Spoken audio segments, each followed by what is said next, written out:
Welcome student. मी doctor Madrewar S G, associate professor, department of commerce, Pratishthan महाविद्यालय पैठण. आज मी तुम्हाला भारतीय बँकिंग पद्धती म्हणजेच इंडियन बँकिंग सिस्टीम याविषयी थोडक्यात माहिती सांगणार आहे. आज आपण अधिकोषण बँकिंग याविषयी माहिती घेणार आहोत. बँकिंग विषय किंवा अधिकोषण हा भारतीय अर्थव्यवस्थेतील महत्त्वाचा मुद्दा आहे. याविषयी तशी कल्पना सर्वांनाच असते, पण भारतीय बँकिंग अर्थव्यवस्थेमध्ये काय स्वरूप आहे बँकिंगचे किंवा भारतीय अर्थव्यवस्थेमध्ये अधिकोषणाचं स्वरूप काय आहे, अधिकोषण पद्धती काय आहे, अधिकोषणाचे स्वरूप कोणत्या पद्धतीचं आहे. तर आज आपण भारतीय बँकिंग पद्धती कशा पद्धतीने अवलंबलेली आहे, त्याचं स्वरूप काय आहे हे आपण पाहणार आहोत.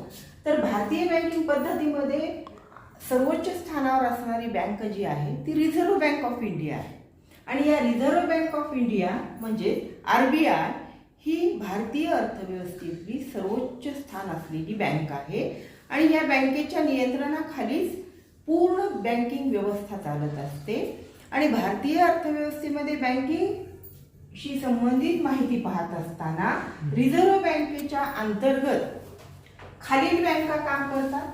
म्हणजेच रिझर्व्ह बँकेच्या अंतर्गत व्यापारी बँका, राष्ट्रीय ग्रामीण बँका, सहकारी बँका, नाबार्ड आणि विकास बँका या बँका कार्य करीत असतात.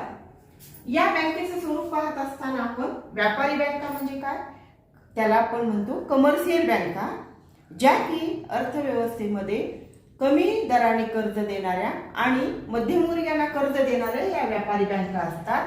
आणि या व्यापारी बँकांच्या उलाढालीवरच अर्थव्यवस्था व्यवस्थित चालत असते. या बँकाच्या माध्यमातून कर्ज देणे आणि कर्ज घेणे ही प्रक्रिया चालत असते. आणि या माध्यमातून बँका अर्थव्यवस्थेमध्ये चलनाची वाढ करत असतात किंवा चलन घट करत असतात. यावर नियंत्रण ठेवण्यासाठी रिझर्व्ह बँक कार्य करत असते. त्याच पद्धतीने या व्यापारी बँकाचं कार्य पाहत असताना, कमर्शियल बँका पाहत असताना या बँकेचं स्वरूप कशा पद्धतीचं आहे की या व्यापारी बँका या परकीय आहेत आणि काही भारतीय आहेत. तर व्यापारी बँका परकीय बँकेच्या माध्यमातूनही कार्य करतात आणि भारतीय बँकेच्या माध्यमातूनही कार्य करतात. मग भारतामध्ये व्यापारी बँकेचं स्वरूप कोणत्या पद्धतीचं आहे, तर सार्वजनिक क्षेत्र आणि खाजगी क्षेत्र. भारतीय अर्थव्यवस्थेत सार्वजनिक क्षेत्र आणि खाजगी क्षेत्र म्हणजे गव्हर्नमेंट मीडियम आणि प्रायव्हेट सेक्टर. गव्हर्नमेंट सेक्टर आणि प्रायव्हेट सेक्टर या क्षेत्रामध्ये भारतीय व्यापारी बँका कार्य करतात. आणि या बँकेचं स्वरूप पाहत असताना सार्वजनिक क्षेत्रामध्ये स्टेट बँकेचा समूह आणि राष्ट्रीयकृत बँकांचा समूह कार्य करतो. म्हणजे सार्वजनिक क्षेत्रामध्ये स्टेट बँक समूह हा सर्वोच्च स्थानावर आहे आणि त्यामध्ये राष्ट्रीयकृत नॅशनलाइज बँका सुद्धा आहेत.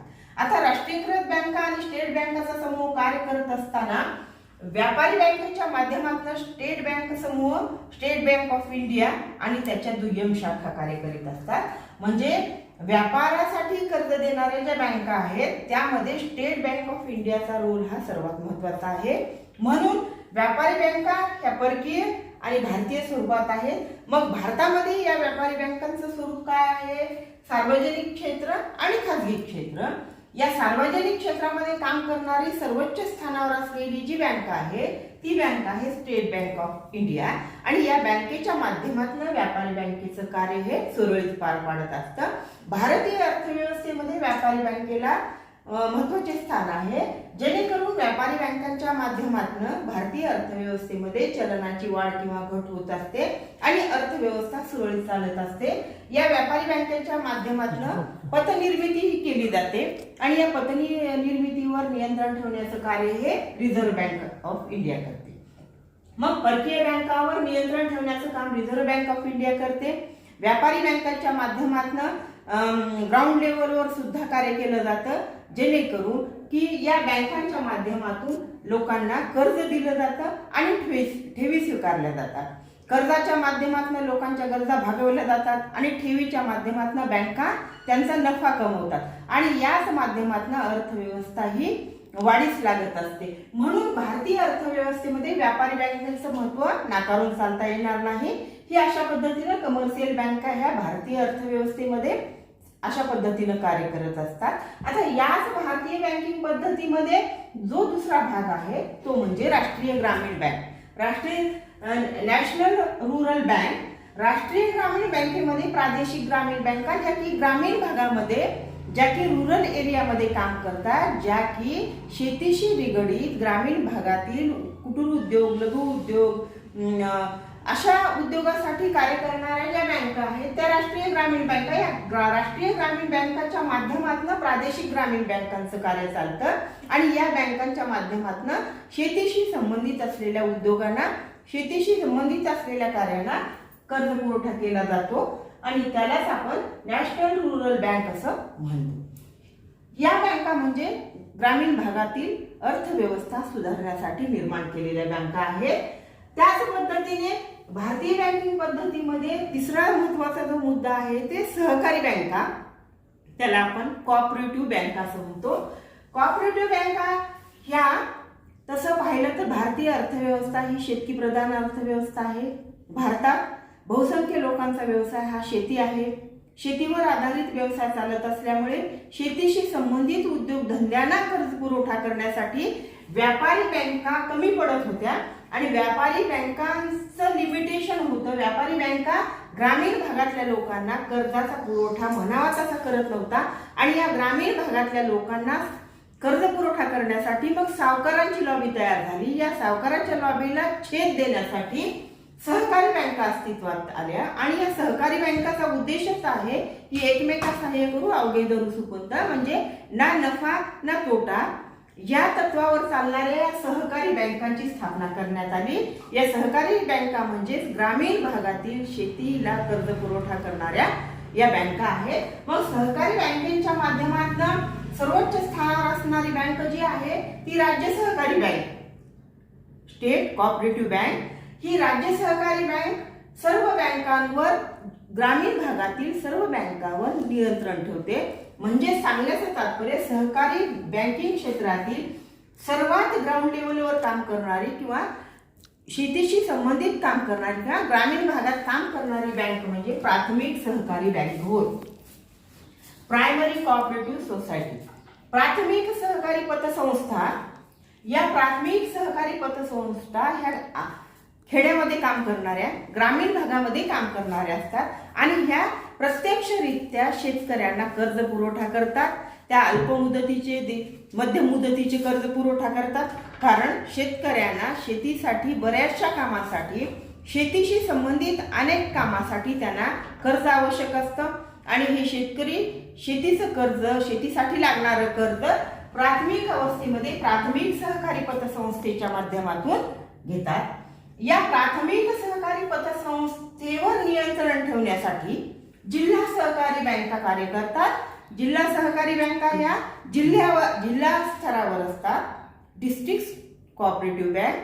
आणि या जिल्हा स्तरावरील बँकांच्या माध्यमातून कर्ज पुरवठा प्राथमिक सहकारी पतसंस्थांना होतो आणि मग या जिल्हा स्तरावरील ज्या बँका आहेत त्या प्राथमिक स्तरावर कर्ज पुरवठा करतात आणि प्राथमिक स्तरावरील बँका ह्या प्रत्यक्ष शेतकऱ्यासाठी कर्ज पुरवठा करतात. आणि या दोन प्राथमिक सहकारी पतसंस्था आणि जिल्हा सहकारी बँका या बँकांवर नियंत्रण ठेवण्यासाठी राज्य सहकारी बँक अस्तित्वात, म्हणजे राज्य सहकारी बँक ही सहकार क्षेत्रातील सर्वोच्च स्थानावर असलेली बँक आहे जी की प्रत्येक राज्यामध्ये एक कोऑपरेटिव्ह सहकारी संस्था आहे.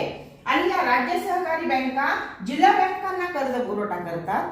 जिल्हा बँका प्राथमिक सहकारी पतसंस्थांना कर्ज पुरवठा करतात आणि हा कर्ज पुरवठा प्रत्यक्षरित्या शेतकऱ्यापर्यंत हा प्राथमिक सहकारी संस्थेच्या माध्यमातून दिला जातो.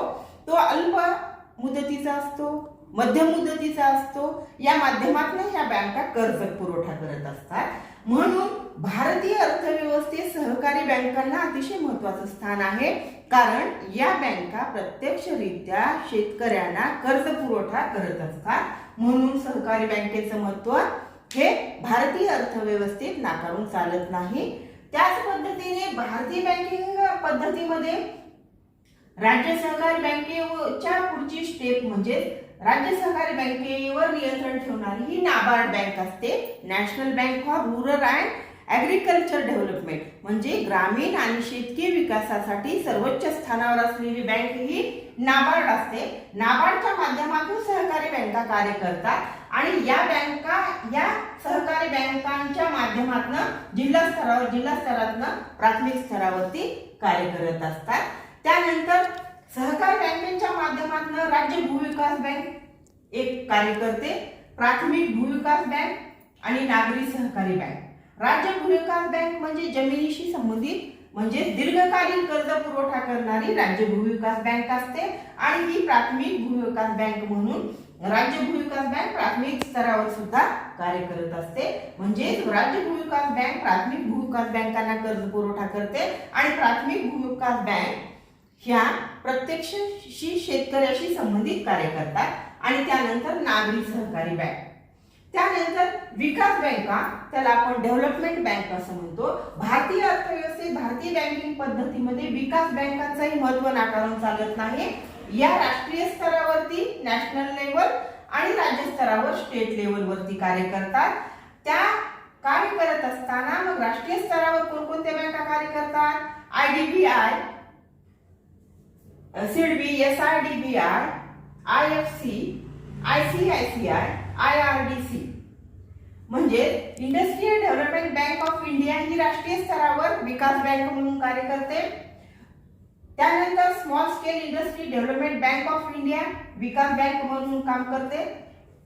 इंडियन फायनान्स कॉर्पोरेशन विकास बँक म्हणून काम करतं. अशा पद्धतीने राष्ट्रीय स्तरावर IDBI, SRDBI, IFC, ICICI, IRDCI अशा पद्धतीने या बँका विकास बँका म्हणून कार्य करतात. आणि राज्य स्तरावरती स्टेट फायनान्स कॉर्पोरेशन आणि STDC या बँका या वित्त संस्था राज्य स्तरावर विकास बँका म्हणून कार्य करतात. अशा पद्धतीने बँकिंग व्यवस्था पाहत असताना भारतीय बँक व्यवस्थेचं हे स्वरूप आहे, हे स्ट्रक्चर आहे. याच्या माध्यमातून भारतीय अर्थव्यवस्थेमध्ये भारतीय अधिकोषण पद्धती चालत असते आणि या माध्यमातूनच बँका ह्या कर्ज पुरवठा करत असतात, ठेवी स्वीकारत असतात आणि अर्थव्यवस्थेला पाठबळ देत असतात. अशा पद्धतीने हे बँकिंगचं स्वरूप आहे आणि यालाच आपण भारतीय बँकिंग पद्धतीचे स्वरूप असे म्हणतो.